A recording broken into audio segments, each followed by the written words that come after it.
today we're tackling arguably one of the most tangled and enduring strategic challenges on the global stage. That's right. We're diving deep into the conflict nexus involving the United States, Israel, and the wider Middle East. Our goal here isn't just to recap headlines. Honestly, you can get those anywhere. Exactly. We need to go deeper. This is a region steeped in history, filled with intense political dynamics. So we're aiming to build a solid framework for understanding it all, looking at the core strategic ideas, the historical clashes, the big power plays. And crucially, we're sticking strictly to the analysis found in our sources. Maintaining neutrality on the political aspects is paramount. We report what the experts argue, regardless of viewpoint. Absolutely. And we've got quite the reading list today. Thinkers like Robert D. Kaplan, Noam Chomsky, Annie Jacobson, Dana H. Allin, Stephen Simon, John J. Mearsheimer, Paul Kennedy. It's a heavy-hitting lineup covering history, military thought, regional specifics. Our job is to synthesize these sometimes conflicting perspectives to give you the clearest possible picture of why this U.S.-Israel Middle East dynamic remains so central to global politics. Okay, so let's get into the heart of it. When you look at the Middle East today, the immediate flashpoint, the one that keeps security planners up at night, seems to be that deep-seated rivalry between Israel and Iran. Absolutely. And this often plays out along those existing sectarian divides, Sunni and Shia. For Washington, for its allies in the region, what's the core fear? It really boils down to two things concerning Iran. Its increasingly assertive power projection across the region, and the big one, the unresolved, highly contentious issue of its nuclear program, or potential program. This rivalry is basically the engine driving so much of the regional instability, isn't it? It really is. It underpins proxy wars, diplomatic standoffs, arms races. It's central. The rising influence of Iran and the Shia Crescent. Now, the sources point out that this intense focus on Iran as the major threat wasn't always quite this sharp. It really seems to have solidified after the Iraq War, around the mid-2000s. That's a key period. And you had King Abdullah of Jordan back in 2004. Use that phrase that just caught fire everywhere. The Shia Crescent. Exactly. Warning of a Shia crescent piercing the heart of the Middle East. It became instant geopolitical shorthand. Did he mean it purely in religious terms? He later tried to soften it a bit, saying it was more metaphorical. But analysts like Dana Allin and Stephen Simon, in their book The Sixth Crisis, argue pretty convincingly that he was really describing Iran's deliberate strategic moves. So less about theology, more about geopolitics. Precisely. It was about Tehran expanding its influence into post-Saddam Iraq, into Syria, Lebanon via Hezbollah, Gaza via Hamas and others, creating new power corridors that directly challenged the traditional Sunni Arab powers like Egypt and Saudi Arabia. So it's not just a fear of religious difference, it's a fundamental fear of the whole regional power structure being upended. That's the core of it. And this wasn't just theoretical. The sources detail very concrete actions, state-sponsored activities that really alarmed Iran's neighbors. Like the Hezbollah cell in Egypt. Yeah, the 2009 arrests, that was a big one. 49 members, reportedly a Hezbollah operation. And the accusations were serious. Plotting against Egyptian and Israeli targets in the Sinai, right? Correct. And even more alarming for Cairo-alleged plots to attack ships in the Suez Canal. That's a global economic artery. And trying to overthrow the Egyptian government itself, that's incredibly bold. It is.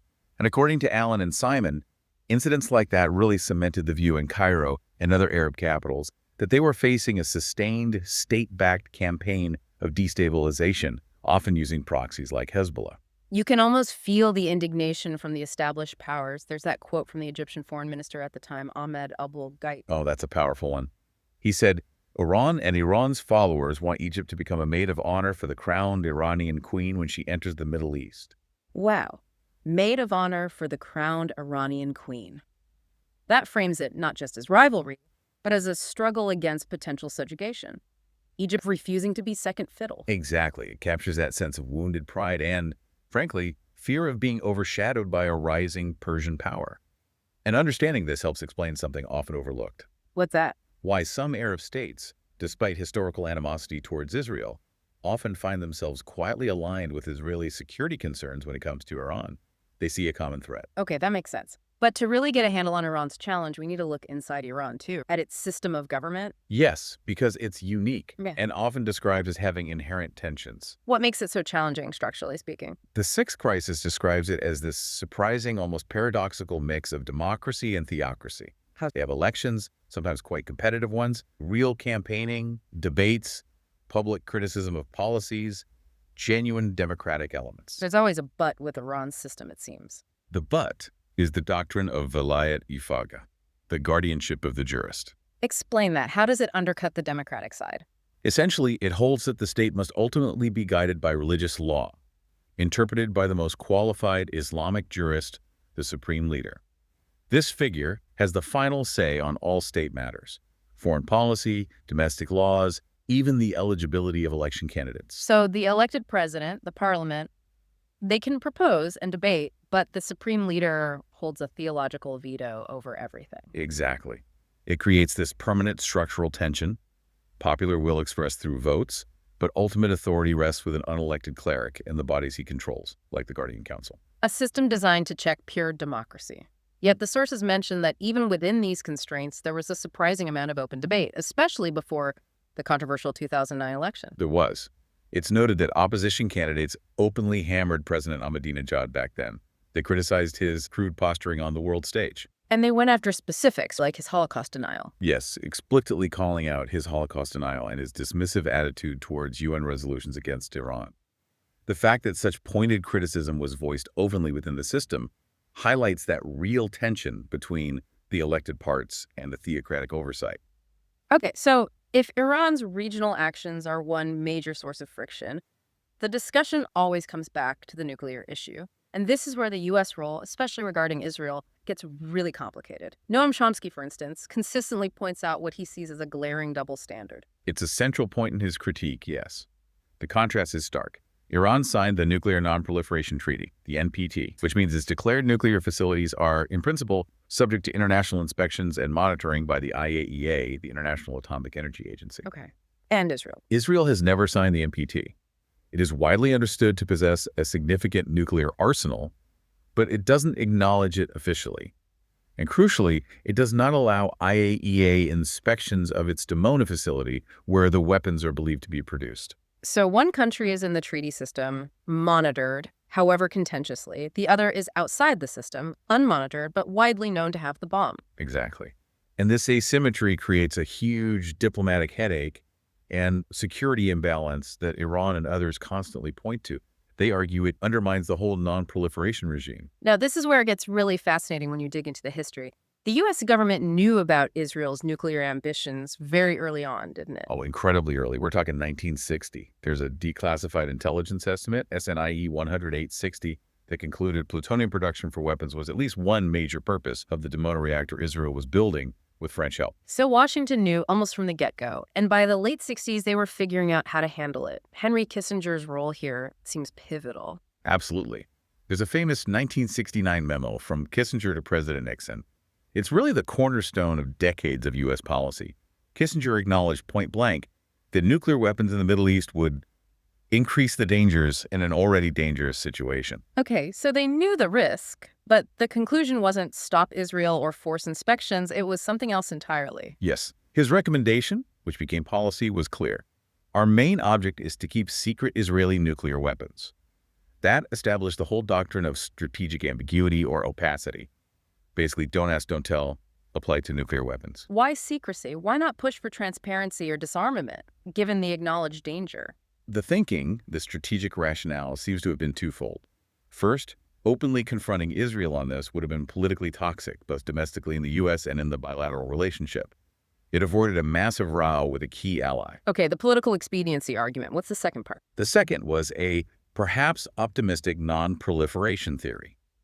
The idea was that if Israel's arsenal remained officially unconfirmed, Arab states wouldn't feel the absolute undeniable public pressure to build their own nuclear weapons immediately. It was an attempt to prevent a cascade, a regional arms race, by keeping things in the shadows. A gamble, really. Maintain a fragile, unspoken deterrence, but at the cost of transparency and maybe treaty principles. A huge gamble. Yeah. And it came with significant diplomatic costs, especially when broader non-proliferation efforts were on the table. Like that proposed 2012 conference in Helsinki, the one aimed at creating a Middle East nuclear weapons-free zone. Exactly. Chomsky and Vijay Prashad discussed this in The Withdrawal. You had this potential breakthrough moment, a UN-backed conference involving all regional states, including Iran and the Arab nations, based on the NPT framework. A real diplomatic path, potentially, but it never happened. It was scuttled. And the sources argue it was primarily due to Israeli objections, and the U.S., sticking to its ambiguity policy, wouldn't pressure Israel to participate. So a major opportunity for regional arms control was lost. You had Iran's President Rouhani later publicly calling for Israel to join the NPT without further delay, highlighting that failure. Okay, shifting from the nuclear track to the conflict perhaps most visibly tied to U.S. support, the Israeli-Palestinian conflict, Chomsky, this time with Nathan Robinson in The Myth of American Idealism, offers a view that challenges the common narrative of its intractable complexity. They call it relatively simple. How do they justify that? Their argument hinges on a stark analysis of power. They say, look at the core issue.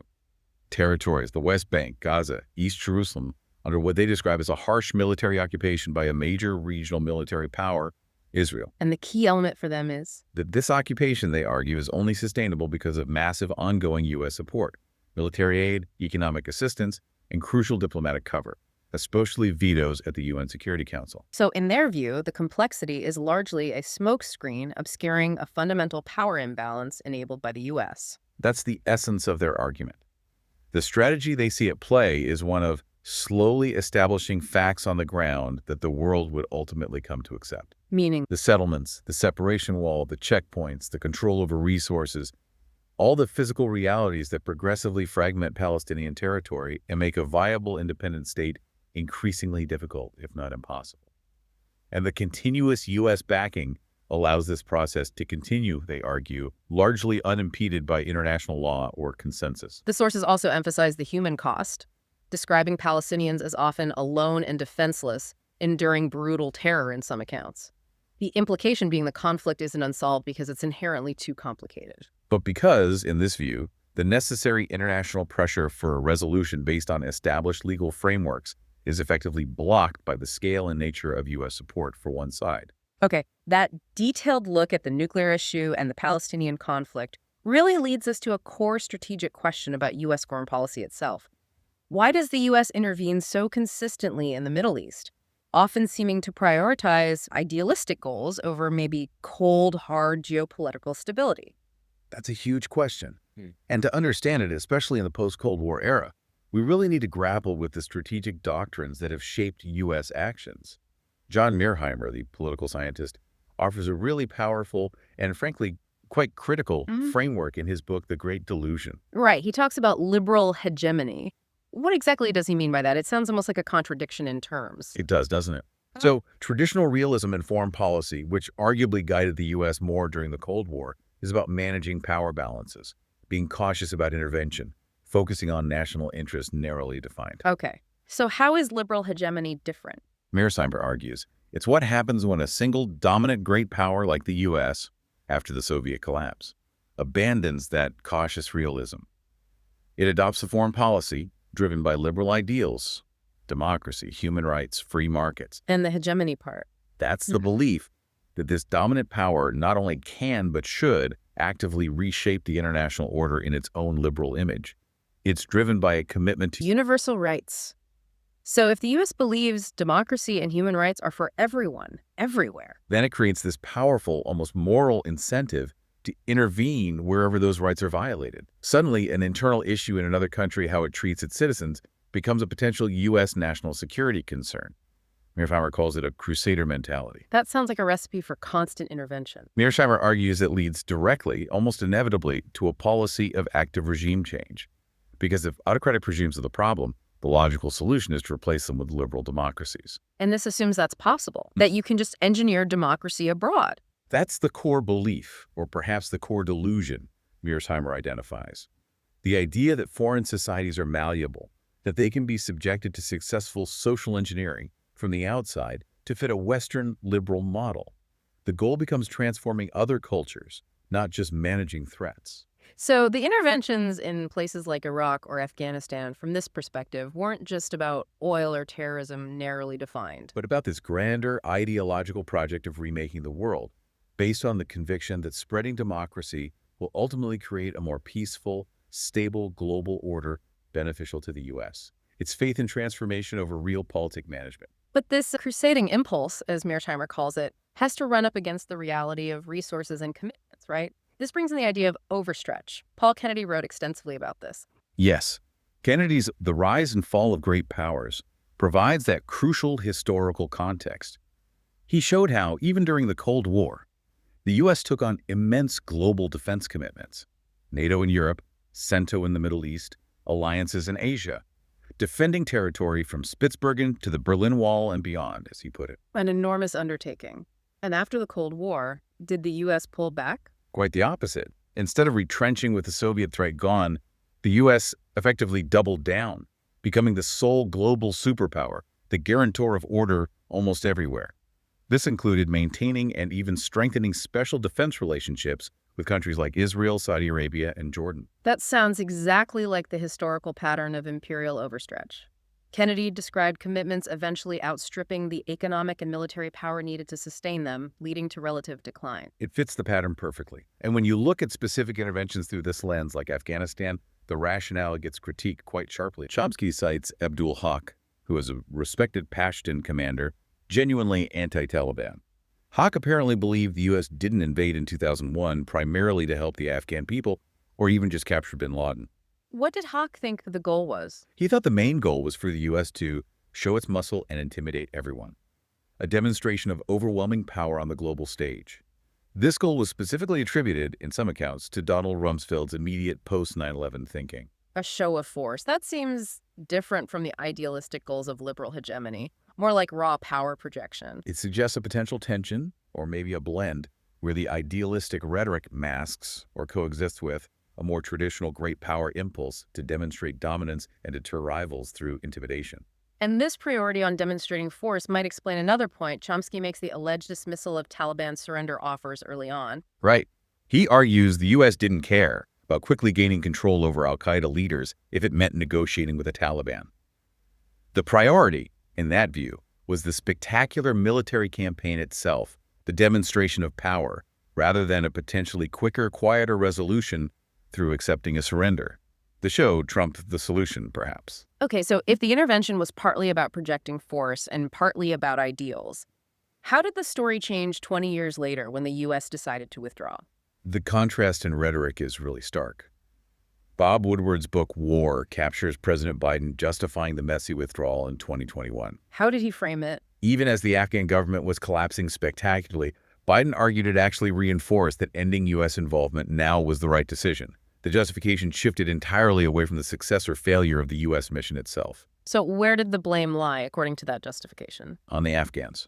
Biden pointed to Afghan political leaders who gave up and fled the country and a military that collapsed, sometimes without trying to fight. So, intervention justified by American ideals and power, withdrawal justified by the failures of the local partners. It neatly sidesteps any critique of the initial intervention doctrine, doesn't it? It absolutely does. It avoids confronting that fundamental question raised by Mearsheimer. Was the entire project of externally imposed social engineering flawed from the start? The withdrawal narrative pins the failure on the recipients, not the architects of the policy. And perhaps no case study illustrates this collision of liberal ideals, intervention, and frankly disastrous outcomes better than the 2003 invasion and occupation of Iraq. The mismanagement of the aftermath seems almost textbook now. It really does. Robert D. Kaplan in Wasteland uses historical comparisons to highlight just how counterproductive the initial U.S. decisions were. Specifically, the decision by the Coalition Provisional Authority under Paul Bremer to implement sweeping de-Baathification. This was the policy of purging former members of Saddam Hussein's Ba'ath Party from all government jobs and dissolving the entire Iraqi military. Exactly. It was driven by that idealistic impulse to completely cleanse the system of the old regime's influence, create a clean slate for democracy. But the practical consequence Was catastrophic. You instantly threw hundreds of thousands of people, experienced administrators, teachers, doctors, engineers, and crucially trained soldiers and police officers out of work. People with skills, with weapons training, suddenly disenfranchised and resentful. Kaplan contrasts this approach with Deng Xiaoping in China, right? Yes, it's a fascinating contrast. When Deng consolidated power after Mao, he took a much more pragmatic approach. He understood, Kaplan argues, that you need stability before you can effectively modernize or pursue ideological goals. So Deng didn't purge everyone associated with the old system. No, he focused on competence. He moved military figures out of dominant party roles, yes, but he promoted capable administrators regardless of their past affiliations, aiming to keep the state functioning. Stability first, then reform. Whereas the U.S. and Iraq, guided by that liberal hegemony logic, Did the opposite. Prioritize ideological purity, getting rid of Baathists over maintaining basic state capacity and order. and the result. The immediate implosion of the Iraqi state, the collapse of security, and the creation of a huge pool of angry, unemployed, armed men who then formed the backbone of the insurgency that plagued the occupation for years. A direct consequence, Kaplan suggests, of that idealistic belief in overnight social engineering? But U.S. involvement with Saddam's Iraq didn't start in 2003. We have to go back to the first Gulf War in 1990-91. The sources suggest Saddam's initial invasion of Kuwait was based on a critical misreading of U.S. signals. That's the argument Chomsky and Prashad make. They point to that infamous meeting between Saddam and the U.S. ambassador, April Glaspie, just before the invasion. Where Glaspie apparently gave somewhat ambiguous signals about U.S. interest in Arab conflicts. Exactly. Saddam seems to have interpreted her statements, rightly or wrongly, as a sort of tacit green light, or at least a signal that the U.S. wouldn't intervene militarily over Kuwait, which he viewed as historically part of Iraq and engaged in economic warfare against Baghdad. The U.S. later vehemently denied giving any green light, but the ambiguity seems to have been there. A fatal miscalculation for Saddam. But once he realized the scale of the international opposition led by the U.S., did he just dig in? Not entirely, according to Chomsky. This is a point often lost. He details how, over the roughly 9 months between the invasion and the start of the U.S.-led bombing campaign, Saddam offered successive proposals for withdrawing from Kuwait. He's looking for a way out, a deal. Apparently so. Seeking some kind of political settlement, probably linked to other regional issues, that would allow him to withdraw without total humiliation.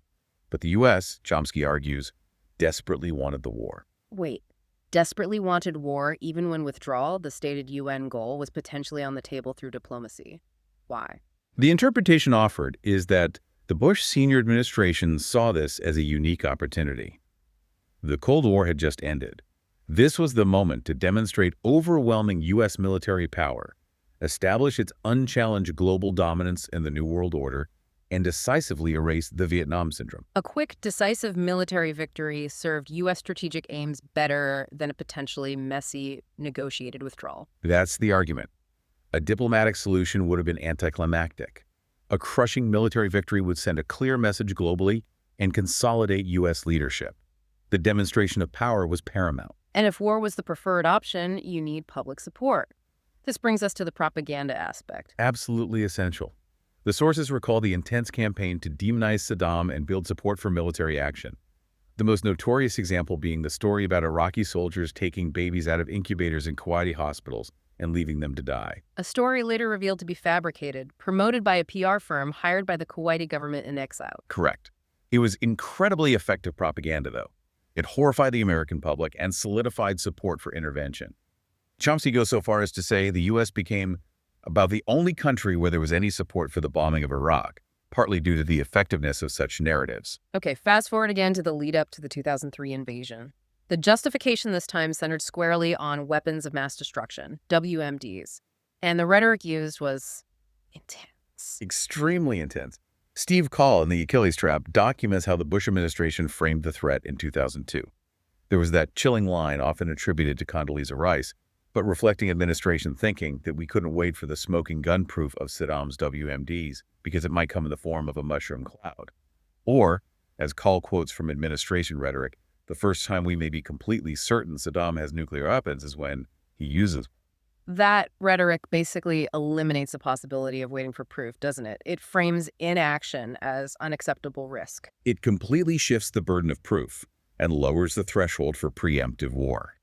Waiting for certainty becomes portrayed as gambling with national survival. But even amidst this escalating rhetoric, Saddam did make a move on the inspections front, didn't she? He did. Call notes that in September 2002, facing immense pressure, Iraq formally notified the UN that it would allow the return of United Nations inspectors without conditions. A significant concession, seemingly aimed at averting war. It was. But by that stage, Call's analysis suggests the political momentum for invasion in Washington, fueled by the post-9/11 security climate, the doctrine of preemption, and the long-standing goal of regime change in Iraq, was probably irreversible. The diplomatic concession came too late, or was perhaps never going to be enough for an administration already set on military action. Okay, we've looked at the specific rivalries, the U.S. doctrines, the case studies like Iraq. Now let's pull the lens back further. Are there bigger, maybe less obvious global forces at play that shape this entire Middle Eastern landscape? Absolutely. Robert Kaplan argues in Wasteland that we often miss the most fundamental geopolitical shift happening right under our noses. It's not just about states and armies. What is it then? It's global urbanization, the sheer concentration of humanity into cities. The scale of this is incredible, isn't it? Projections say by 2050, maybe 2/3 of the world's population will be urban dwellers. Exactly. Up from around half now and vastly more than historically. And Kaplan argues this density changes everything in politics. How so? Why has urban living become a geopolitical factor? Because density plus modern communication technology, think smartphones, social media creates what Kaplan calls the psychological and cultural undercurrents that drive politics from below, meaning grievances spread faster, ideas mobilize people more quickly, inequality becomes more visible and more potent. Information and disinformation travels instantly through these dense networks. It makes populations harder to control, politics more volatile. So a conflict or instability in a crowded city like Cairo or Tehran or Baghdad or Gaza City, it resonates much more powerfully and unpredictably than it might have in a more rural, dispersed past. Precisely. The density acts as an amplifier for political passions, for instability, for revolution. It makes the entire international system more turbulent because local events can rapidly gain momentum and have wider repercussions. Urban spaces become critical hubs of political contestation. And this volatile environment is facing a new, arguably much scarier kind of conflict, particularly involving non-state groups and the ultimate threat of WMDs. Yes, there was a crucial realization within U.S. intelligence circles, especially after the 1998 embassy bombings in Africa. Steve Call documents this in Ghost Wars. What was the key insight? They identified the emergence of a new, religiously motivated terrorism, specifically associated with groups like Al-Qaeda, and the critical difference was its ambition and lack of restraint. How did it differ from state-sponsored terrorism of the Cold War? Earlier terrorist groups, even violent ones, were often somewhat constrained by the limits on violence that state sponsors have observed, as Call puts it. Their government backers usually had political goals that required some limits, some calculation. They didn't necessarily want mass indiscriminate casualties. At this new form. Its goal, analysts concluded, was specifically to inflict casualties on a massive scale. Destruction and mass death weren't just tactics. They were potentially the strategic objective itself, driven by apocalyptic or revolutionary religious ideology. Negotiation wasn't the aim. That fundamentally changes the threat landscape for everyone, especially targeted states like the U.S. and Israel. Absolutely. And this potential for mass destruction by non-state actors is chillingly mirrored by the enduring, perhaps even growing, danger posed by the nuclear arsenals of state actors. This is where Annie Jacobson's work comes in, looking at nuclear war scenarios. Yes, her research explores the actual procedures and, frankly, the potential failures within nuclear command and control systems. She looks at the doctrines developed over decades, things like restoring deterrence after an initial attack, or escalate to de-escalate, or flexible retaliation. Concepts designed to manage and prevent full-scale nuclear war. In theory. But Jacobson argues that when you model these concepts under the immense stress and fog of a real nuclear crisis, they reveal themselves as potentially their own ticking nuclear time bombs, full of potential for catastrophic miscalculation, error, or unintended escalation. So the very strategies meant to keep us safe could actually trigger the apocalypse. That's the terrifying paradox. Deterrence theory relies on perfect information, perfect rationality, and flawless communication under unimaginable pressure, none of which are guaranteed. The systems are complex, reaction times are minutes, and the potential for error is immense. And the ultimate stake here, as Chomsky and Robinson remind us in The Myth of American Idealism, is nothing less than the possibility of terminal war. A war fought with modern WMDs that could literally end human civilization altogether. That shadow hangs over all the geopolitical maneuvering and regional conflicts we've been discussing. It's the ultimate existential backdrop. So if we try to pull these threads together, what have we seen? The Middle East's current dynamics are profoundly shaped by that intense Iran-Israel rivalry playing out across the region. A rivalry deeply entangled with the nuclear question and historical grievances like the Palestinian conflict. Exactly. And underpinning much of this is the complex role of the U.S. We see this enduring tension in American foreign policy, Mearsheimer's liberal hegemony, that idealistic drive to reshape the world through intervention. Colliding with the practical limits of power, Kennedy's overstretch, and the often secretive, pragmatic maneuvers needed for diplomacy, like Kissinger's approach to Israel's nuclear status. And all these state-level games are being played out on a stage transformed by huge global forces. Kaplan's point about rapid urbanization intensifying political volatility and the frightening new potential for mass destruction highlighted by Call and Jacobson. The analysis from all these thinkers, Kaplan, Chomsky, Jacobson, Kennedy, Allin, Simon, Mearsheimer, Call paints a really complex and, frankly, sobering picture. It really does.